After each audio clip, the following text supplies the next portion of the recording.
പിന്നെ മട്ടനും എല്ലാം. കപ്പണക്കാല് കരീംചാന്റെ ഫുഡ് ഒരുപാട് കഴിച്ചതാണ്. അത്രക്കും വെറൈറ്റി ഫുഡാണ് കേട്ടോ. പിന്നെ അതുപോലെ മുനാഫയും പിന്നെ ഈ ഐറ്റംസ് എല്ലാം റെഡി ആയിട്ട് നിൽക്കുന്നുണ്ട്. ചെമ്മീന്റെ തന്നെ എന്തെല്ലോ ഐറ്റംസ് ഉണ്ട്. കാരണം എനിക്ക് കൊറോണത്തിന്റെ പേരറിയുന്നില്ല. അങ്ങനെ നിക്കാഹ് അപ്പുറത്തുനിന്ന് ഗംഭീരമായിട്ട് നടക്കുന്നുണ്ട് കേട്ടോ. ഒരുപാട് ആൾക്കാരുണ്ട്, പക്ഷെ അത്ര ആൾക്കാർക്ക് ഇരിക്കാനുള്ള സ്പേസ് ഉണ്ട്. പിന്നെ ചെമ്മീൻ്റെ തന്നെ വേറെ ഐറ്റംസ് ഉണ്ട് കേട്ടോ. ഇടക്കിടക്ക് ഇങ്ങനെ ഒരാൾ കൊണ്ടുവരുന്നുണ്ട്, കഴിക്കുന്നുണ്ട്. ഫ്രൈഡ് റൈസ് പറയുന്നുണ്ട്.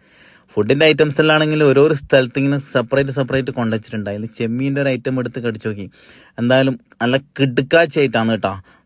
ഇതെല്ലാം ടൈം പാസ് ആയിട്ട് നമ്മൾ ഇരിക്കുന്നിടത്തേക്ക് തന്നെ ഓരോരോ സപ്ലൈസ് കൊണ്ടുതരുന്നുണ്ട്. ആദ്യം വേണ്ടാന്ന് പറഞ്ഞെങ്കിൽ റോപ്പാൻ രണ്ടാമത് അടിച്ചിട്ടാ.